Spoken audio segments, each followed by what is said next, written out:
అబద్ధాలు మాట్లాడుతున్నారు. సుందిళ్లలో నీళ్లు ఆపే పరిస్థితి లేదంటారు. ఇవాళ మేడిగడ్డ బ్యారేజ్తో పని లేదు. కన్నెపల్లి దగ్గర పంప్ ఆన్ చేస్తే సుందిళ్లలో కూడా మినిమం డ్రా లెవెల్కి ఆపితే చాలు, కొద్దిగాని నీళ్లు 2-3 టీఎంసీల నీళ్లు. కేసీఆర్ చాలా ఆలోచించి ఒక 100 సంవత్సరాల ఆలోచన పెట్టుకుని ఆయన కాళేశ్వరం కట్టిండు. ఒక 5-6-10 ఏళ్ళ ఆలోచనతో కట్టలే. అక్కడ రోజు 3 టీఎంసీల నీళ్లు ఎత్తిపోసే అవకాశం చేసిండు. మన గోదావరిలో ఎంత వాటా ఉన్నదో అంత వాటా వాడుకోవడానికి వీలుగా పెద్ద ప్రాజెక్టును కట్టిండు. 600 మీటర్ల ఎత్తుకు పోయేటువంటి వ్యవస్థను ఏర్పాటు చేసిండు. ఇంత వ్యవస్థ రెడీ ఉన్నది, ఈ వ్యవస్థ సిద్ధంగా ఉన్నది. అటువంటిది ఇవాళ ఆయన కావాలనన్న ఏం మాట్లాడుతున్నాడంటే సుందిళ్లలో అన్నారంలో నీళ్లు ఆపుతేనట ఆ సుందిళ్ళ కూలిపోతుందట, అన్నారం కూలిపోతాడట, భద్రాచలం మునిగిపోతుందట.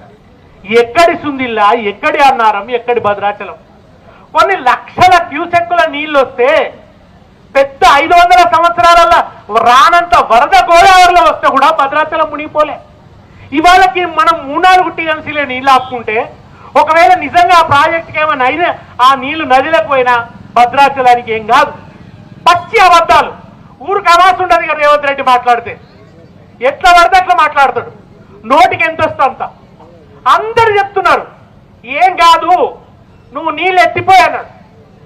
చివరికి తిక్కౌట్కొచ్చి హరీష్ రావు అయితే నాకు ఒక 3 నెలలు మంత్రి పదవి విడిచిపెట్టు, నాకు నీళ్ల శాఖ మంత్రి పదవి నాకు విడిచిపెట్టు, నాకు ఆఫీస్ కూడా వద్దు, నాకు ప్యూన్ వద్దు, నాకు జీతం ఇయ్యకు, నాకేమి ఇయ్యకు, నాకు ఆఫీసర్లని ఆ కట్టుకొచ్చే అధికారం ఇయ్యి. సుందిళ్ళకి ఏం కాకుండా అన్నారానికి ఏం కాకుండా నీళ్ళు వచ్చి తెలంగాణ రైతుల పొలాలు తడిపేటట్టు 3 నెలలలో నేను చేస్తా అని చెప్పి హరీష్ రావు ఛాలెంజ్ చేసిండు. అప్పయ్యపోవచ్చు కదా, మరి అప్పయ్యపోవచ్చు కదా. ఎందుకు అప్పయ్యప్పాడు? అప్ప చెప్పి ఇగో నేను నీకు అప్పయ్యప్తున్నా, ఏమన్నా అయితే మీ బాధ్యత, ఎట్లా చేస్తారా చేయండి చూస్తా, నా మాట నిజమో మీ మాట నిజమో చూద్దామని ఛాలెంజ్ చేయొచ్చు కదా రేవంత్ రెడ్డి. చేస్తలేడు. అంటే ఏంటి, మనకి ఇయ్యడు, తాను చెయ్యడు. ఉట్టనే అబద్ధాలు పోసుకోవాల మాటలు చెప్పుకుంటూ ఇవాళ నీళ్ళు ఎత్తిపోస్తలేడు. ఇంకో దిక్కేమో పట్టిసీమ దగ్గర చంద్రబాబు నాయుడు పచ్చని నీళ్లు ఎత్తిపోసుకుంటున్నాడు. ఇదే గోదావరి పోతుంటే మన తెలంగాణ దాటిపోతుంటే ఆంధ్రాలకు చేరంగానే ఆయన బ్రహ్మాండంగా ఎత్తిపోసుకుంటున్నారు. వాళ్ళు నిల్వ చేసుకుంటున్నారు. రేపు కరువు వస్తున్నది, వాన పడేటట్లేవు, నీళ్లు ఉండేటట్లేవని వాళ్ళు బ్యాంకుల పైసలు పెట్టుకున్నట్టు నీళ్లు పెట్టుకుంటున్నారు. మనం పెట్టుకోవద్దా?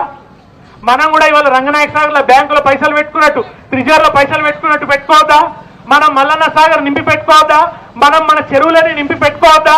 వాన పడ్డా పడకున్నా మనకు పంట పండేటట్టు నీళ్లు పెట్టుకోవద్దా? మనం ఆ అవకాశం ఉండి కూడా ఎందుకు ఆపుతున్నావు? ఇవాళ ఎందుకు ఆపుతున్నావు అని అడిగితే ఎంత దుర్మార్గంగా మాట్లాడుతాడంటే, మాకు నీళ్లు ఇయ్యి, నీళ్ళు ఎట్లా రావాలి మా పొలాలకు అంటే ఏమంటాడు, హరీష్ రావును కేసీఆర్ను కేటీఆర్ను కోస్తే ఆ రక్తము కొవ్వు తీసుకుపోయి పొలాలలో తల్లితే పంటలు పండుతాయని మాట్లాడుతున్నాడు.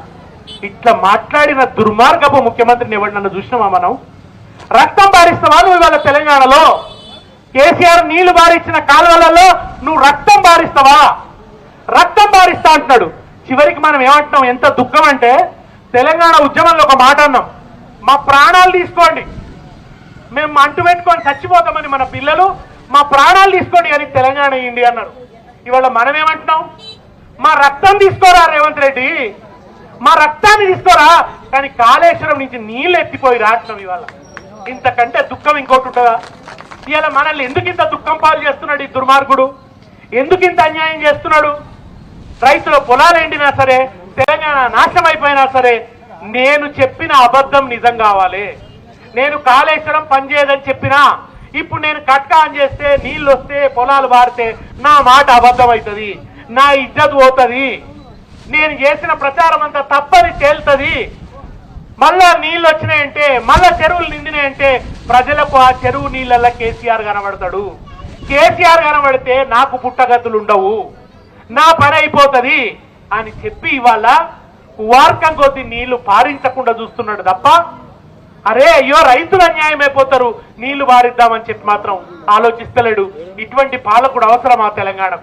కన్న తల్లే దయ్యమైనట్టు, పంటే అదే కంచెనే చేను మేసినట్టుండే ఇటువంటి పాలకుడు తెలంగాణకు వినాశకారి వాళ్ళ పెద్దపిట్ట కూర్చున్నట్టు తెలంగాణ మీద. ఇవాళ కాళేశ్వరం కూలేశ్వరం కాదు, రేవంత్ రెడ్డి పెద్ద శనేశ్వరం. ఇవాళ ఏం జరుగుతున్నది కాళేశ్వరం దగ్గర, మేడిగడ్డ దగ్గర నీళ్ళు ఎత్తిపోయాడట, కానీ ఉస్క మాత్రం ఎత్తిపోస్తాడట. ఉస్క ఎత్తిపోసుకుంటున్నారు ఇష్టం ఉన్నట్టు కాంగ్రెస్ వాళ్ళు.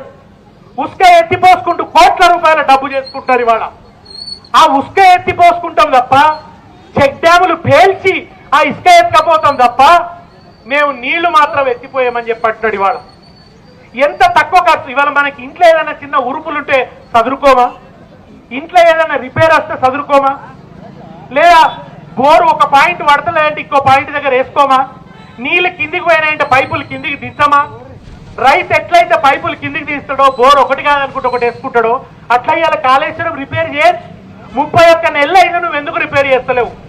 31 నెలలు అయినా కానీ రిపేర్ చేస్తలేడు. ఢిల్లీకి పోతాడు వస్తాడు తప్ప ఇక కాళేశ్వరం బోర్డు అది రిపేర్ చేయడు. రేవంత్ రెడ్డి ఢిల్లీకి పోయొచ్చిన ఖర్చులతో కాళేశ్వరం రిపేర్ అయిపోతుండే. ఈ పాటికి రిపేర్ అయిపో.